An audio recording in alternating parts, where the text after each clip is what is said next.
That were really just getting lucky that we're still in striking distance sa top, ano. So, sana we can just sustain this kind of game we're playing. And hopefully that when we do get complete, you know, it will be in time naman for the next round. So yun lang inaasahan namin. The guys are doing the best they can, you know, manning the fort, and despite they're doing the best they can, they're feeling the roles very well. So everybody's collectively contributing to the team cause, even in their own little way. So, yun.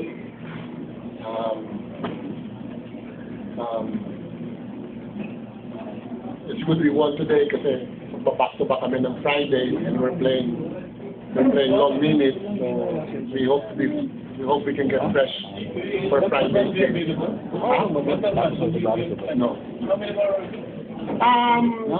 Hopefully the game after Friday. Hopefully kasi hindi pa siya nagpa-practice eh. So hopefully the game after Friday. Coach, pakalo ni JJ na wala. Pakatlo lang itong win. Hindi ko alam. Hindi ko sure kung ilang. Di ba Olivares? Olivares yung una. Wala pa siya. Wala na siya. Binauna. Tapos na. Wala na siya nun. Ito na ako sunod.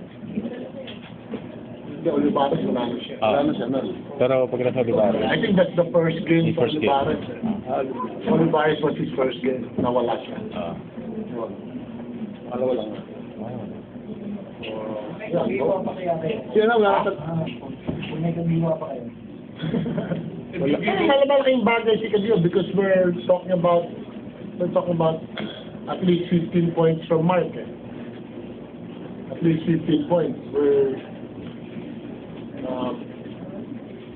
We're trying to find ways to score, and then we're trying to find ways to defend.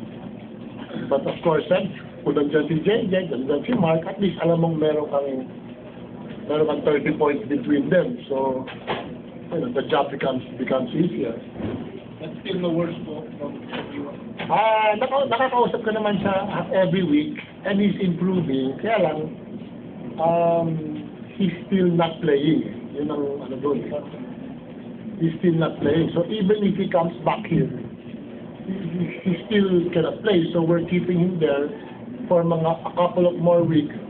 So before he sees the doctor bago mag-Christmas break, meron na kaming balita sa kanya from the doctor. What's JJ nung injury? Groin. Ang gano'ng katagal pa ba? Sana makalaro siya ng next, not this Friday sa out of town sana. Pagayan? O sa Cagayan. Sa Sabado, sa 13th sana ho. Hindi ba namin si kayo Sabado? Friday. Itong Friday, tapos next Saturday. Yun, sana Team Lombardo ba yun? Lombardo, yung doktor ng Lakers. Doon kami nagpapadala ng ano natin. We have a gandang relationship. Pero how about Sunday? Sunday, kanina nag-struggle siya sa Sunday.